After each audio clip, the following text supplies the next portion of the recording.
Hello everyone, welcome to lecture 8 of physics series introduction to physics. तो आज हम बहुत ही इंटरेस्टिंग और बहुत ही मज़ेदार टॉपिक यूजेस ऑफ डायमेंशन के बारे में बात करने वाले हैं। डायमेंशन की फिजिक्स में बहुत सारे एप्लीकेशन होते हैं। सबसे पहला और इम्पॉर्टेंट एप्लीकेशन है homogeneity of dimensions in an equation. तो चलिए डिस्कस करते हैं। फिजिक्स में किसी भी इक्वेशन के सारे टर्म्स की डायमेंशन सेम होनी चाहिए। सिंपल वर्ड्स में हम सिमिलर फिजिकल क्वांटिटीज़ को ऐड या सब्ट्रैक्ट कर सकते हैं। फॉर एग्जाम्पल, हम लेंथ को ही लेंथ के साथ ऐड कर सकते हैं, लेकिन हम लेंथ को फोर्स के साथ ऐड नहीं कर सकते। इसी तरह हम करेंट को टेम्परेचर के साथ ऐड या सब्ट्रैक्ट नहीं कर सकते। इसी प्रिंसिपल को principle of homogeneity of dimensions in an equation का नाम दिया गया है। यह प्रिंसिपल हमें चेक करने में हेल्प करता है कि कोई इक्वेशन करेक्ट हो सकती है या नहीं। फॉर एग्जाम्पल, मान लीजिए हमारे पास एक इक्वेशन है x is equals to ut plus half at²। यहाँ पे x क्या है? हमारा डिस्टेंस है, u है हमारी इनिशियल वेलोसिटी, a है हमारा एक्सलेरेशन और t क्या है? हमारा टाइम। अब डायमेंशन चेक करते हैं। x की डायमेंशन क्या होगी? हमारी लेंथ, क्योंकि ये डिस्टेंस लेवल है।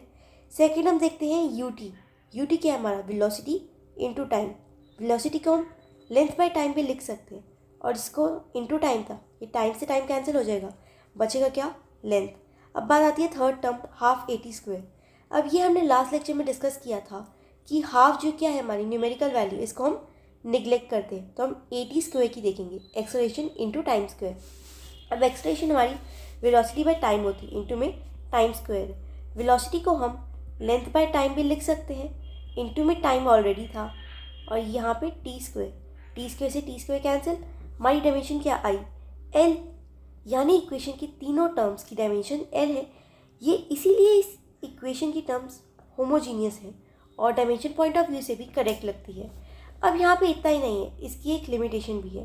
अगर कोई इक्वेशन डायमेंशनली करेक्ट है, इसका मतलब ये नहीं है कि डायमेंशन इक्वेशन जो है डेफिनेटली करेक्ट ही होगी। फॉर एग्जांपल, अगर हम इक्वेशन लेते हैं x is equals to ut plus at², ये इक्वेशन भी डायमेंशनली करेक्ट है क्योंकि at² की डायमेंशन भी l ही है।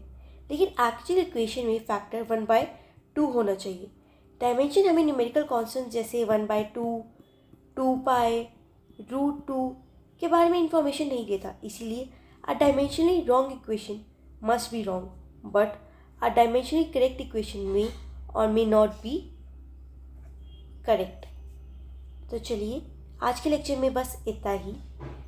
अगले लेक्चर में हम डायमेंशंस और डायमेंशन के बहुत सारे और एप्लीकेशंस हैं जिसके बारे में हम डिस्कस करने वाले हैं। अगर आपको वीडियो हेल्पफुल लगा हो तो लाइक और शेयर ज़रूर करिएगा और चैनल को सब्सक्राइब करके हमारी फिजिक्स जर्नी का हिस्सा ज़रूर बनिए।